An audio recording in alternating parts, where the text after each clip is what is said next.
మాట్లాడేవాళ్ళు లేడు. అట్లా అడ్జస్ట్ చేసుకోండి, ఇట్లా అడ్జస్ట్ చేసుకోండి, నీటు నిట్టని మాట్లాడుతున్నారు. కానీ ప్రత్యేకంగా సెంట్రల్ యూనివర్సిటీకి ఇదిగో ఇన్ని వందల కోట్లు ఇచ్చాం. ఇంకా సిగ్గుచేట ఏంటంటే విశాఖ రైల్వే జోన్ మాటే లేదు. విశాఖ రైల్వే జోన్ మాటే లేకపోయినా మీకేమాత్రం అసలుకి సులుకు అదే ఉన్నట్లు లేదు. ఎందుకంటే మీకు పట్టదు. మీకెంతసేపు అధికారం ఎట్లా కాపాడుకోవాలా, పోలీస్ వ్యవస్థను ఏ విధంగా ధ్వంసం చేయాలా, మీకు అనుకూలమైతే ఏ విధంగా దగ్గర పెట్టుకొని మాట్లాడుకోవాలా, ప్రజలను ఏ విధంగా భయప్రాంతం చేయాలా, మీరు మాట్లాడే మాటల్ని ఆ భాష మీరు వినండి. ఎప్పుడైనా తీరిక ఓపిక ఇప్పుడు కాకపోయినా ఎట్లా రేపు పదవి దిగిపోతారు, అప్పుడైనా మీ వాళ్ళు మాట్లాడిన మాటలన్నీ కూడా వినండి. మీకు అర్థమవుతుంది మీరు ఆంధ్రప్రదేశ్ రాష్ట్రానికి చేసిన ద్రోహం ఏందో. నాకు తెలిసి బహుశా ప్రొఫెసర్ గారు అనుకుంటాను నేను. ఎక్కువ బూతులు మాట్లాడే పార్టీ మీ పార్టీ ఎక్కడో సందర్భంలో చెప్పేట్లు నాకు గుర్తు. కనుక మీ దగ్గర ఏంది లేదు. పోనీ ఇవే అందామంటావా? ప్రజల బతుకులతో పరిహాసం ఆడుతూ ఉంది కేంద్ర ప్రభుత్వం.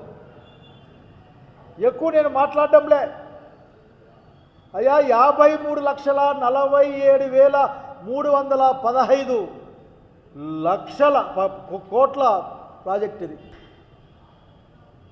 1-2 కాదు, 53 కోట్ల పైగా ఉన్న బడ్జెట్ ఇది, వార్షిక బడ్జెట్ ఇది. ఇందులో ఇది కార్పొరేట్ సంస్థలకి, పెద్ద పెద్ద వ్యాపారాలు చేసుకునే వాళ్ళకి, పెద్దోళ్ళకి లాభం చేకూర్చే విధంగా ఈ బడ్జెట్ ఉందని చెప్పడానికి మొత్తం పట్టుకోవాల్సిన పనిలే. ఒకే ఒక ముక్క పట్టుకోవచ్చు బాబు గారు. కొన్ని లెక్కలు తెప్పించుకొని చూడండి. అయ్యా ధరలు పెరిగేటి ఏంటంటే ఒకే అంశంలో మాట్లాడుతూ ఉన్నా నేను. ధరలు పెరిగే వస్తువులు ఏంటంటే ఆముదం చెక్కంట. మనులు సీనా చెట్లకి మామిడి చెట్లకి వేస్తారు. Ammonia phosphate, nitro phosphate, naphtha. అంటే రైతాంగంని కృంగతీయాలి, రైతాంగం వ్యవసాయం చేసే భయపడాలి. ఆ విధంగా రైతాంగానికి రోజు అవసరమయ్యే ammonia, nitrate, phosphate, nitro phosphate లాంటివి ధరలు పెరుగుతాయి. కీలక ఖనిజాల శుద్ధి దిగుమతి చేసుకుంటే క్యాపిటల్ ఇన్వెస్ట్మెంట్లు తగ్గుతాయి. అంటే మల్టీ బిలియనీర్లు చేసే వ్యాపారానికి ఏమో రేట్లు తగ్గుతాయి, రైతులు వ్యవసాయం చేసుకునే ఎరువులకు మాత్రం, దాని ముడి పదార్థాలకు మాత్రం రేట్లు పెరుగుతాయి. ఇది ఒక్కటి చాలు.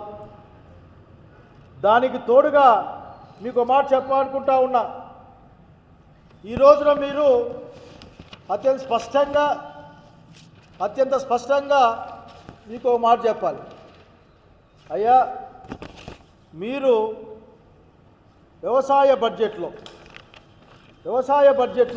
బడ్జెట్లో దాదాపు ఎరువుల సబ్సిడీకే 16,000 కోట్ల రూపాయలు కత్తెర వేశారు, కట్ చేశారు మోడీ గారి ప్రభుత్వం. మీకేమైనా వినపడతా ఉందా అని అడుగుతా ఉన్నా నేను. పిఎం కిసాన్ ఏం సమస్య లేదు. ఇంకా ఆశ్చర్యకరమైన సంగతి ఏంటంటే ఇదే జిల్లాలో ₹1 కేజీ అరటి పండ్లు అమ్ముకోలేమని రోడ్ల మీద పడేసిన కాలాన్ని చూసాం. మార్కెట్ స్థిరీకరణ గురించి, మార్కెట్ ఇంటర్వెన్షన్ గురించి మీ దగ్గర కేంద్ర ప్రభుత్వం నుంచి మాట లేదు.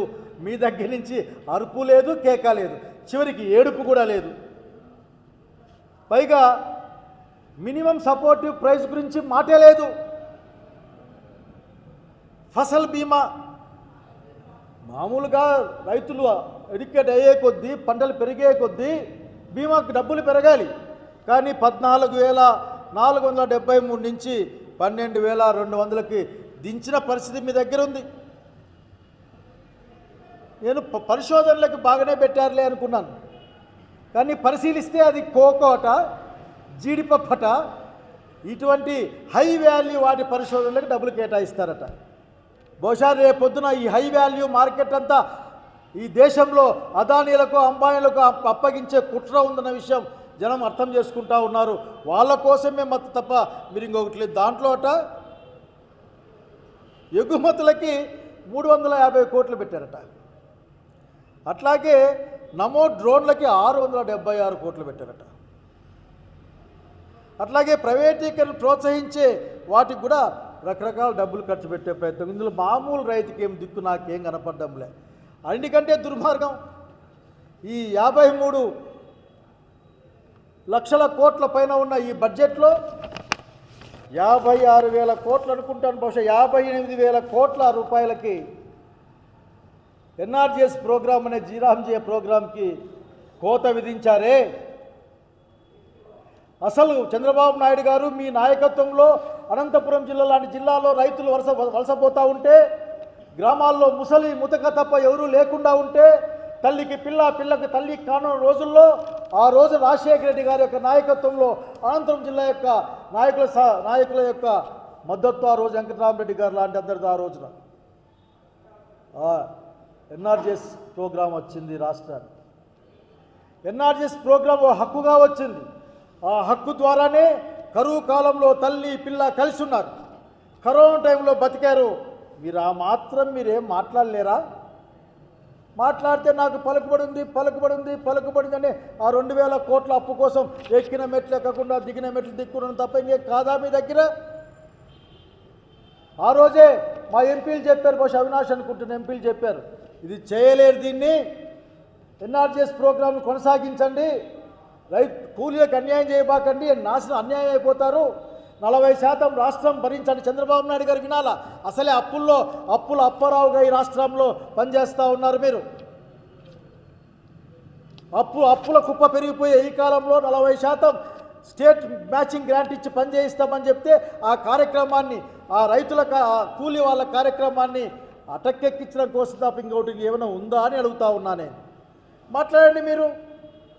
స్పష్టంగా చెప్తా ఉన్నాం, వలసలో ఆపింది ఆకలి లేకుండా ఆకలిని అడ్డుకట్ట వేసింది. ఒక కూలీ గౌరవంగా బతికింది, కుటుంబంతో కలిసి పనిచేసింది ఎన్ఆర్జీఎస్ ప్రోగ్రాం ద్వారా అనే విషయాన్ని మా ఎంపీలు చెప్పారు, ప్రజలు చెప్తా ఉన్నారు. మీకు మాత్రం వినపడదు, అన్నిటికీ తల ఊపుతూ ఉంటారు. ఆ 2,000 కోట్ల అప్పు తెచ్చుకుందామా, 3,000 కోట్ల అప్పు తెచ్చుకుందామా, ఏమీ ఇద్దండి, మాకు అప్పు ఇవ్వండి చాలు, అప్పిచ్చి లెక్కలు అడగద్దండి, లెక్కలు అడగకుంటే చాలని మీరు మాట్లాడుతూ ఉంటారు. అయ్యా ఇట్లా చెప్పుకుంటూ పోతే చాలా ఉన్నాయి. పాపం ఆఖరిలో అంటే నాకు ఇంకో మాట చెప్పాలి, మాట్లాడితే మీరు చాలా పెద్ద వేళ్ళు పెట్టి మాట్లాడుతూ ఉంటారు. అసలు ప్రజల్ని పట్టించుకోని వాళ్ళు మీరు ఒకదానికి కేరింతలు కొడతా ఉన్నారు. మీ వాళ్ళు టూరిజానికి ఊతం వచ్చే విధంగా ఉందంట. ఏ ఇజము లేదు, టూరిజమే ఉంది ఈ భూమి మీద అని చెప్పిన వాళ్ళు మీరు. ఏ ఇజము లేదన్నా, ఏ రాజకీయ ఇజాలు లేవు, కేవలం టూరిజమే ఉందని చెప్పిన సంగతి మర్చిపోలేము అలాంటి వాళ్ళం. ఆ టూరిజంలో అరకుంది చంద్రబాబు నాయుడు గారు. ఇప్పుడు వెస్టర్న్ ఘాట్స్ పైన పెట్టుబడిదారుల కన్ను పడింది విషయం, దాన్ని గమనించమని కోరుతా ఉన్నాం. మీరు ఎక్కువ అంతగా ఈలేసుకునేంత పని అక్కడ ఏం లేదు. అక్కడ జరిగే అన్ని కార్యక్రమాలు, దోపిడీ కార్యక్రమాలు ఆల్రెడీ మొదలవుతాయి. ప్రజల్ని పట్టించుకోకపోతే మీకేమీ బాధ ఉండదు.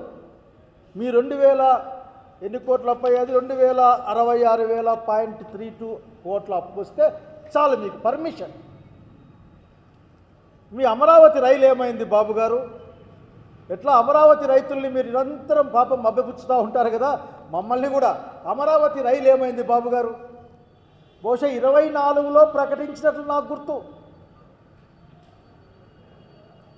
ఆ తర్వాత మెట్రో, ఈ మధ్య కొత్త పల్లవి కూడా మొదలుపెట్టావు, అయిపోయింది. అమరావతి మెట్రోపాలిటన్ సిటీ అయిపోయింది. అమరావతి రైతుల దగ్గర భూములను లాక్కొని దాని ల్యాండ్ పూలింగ్ అనే ముద్దు పేరు పెట్టుకొని మీరు సాగించే రియల్ ఎస్టేట్ వ్యాపారం వాళ్ళకి అర్థమవుతుంది, జనానికి అర్థమవుతుంది.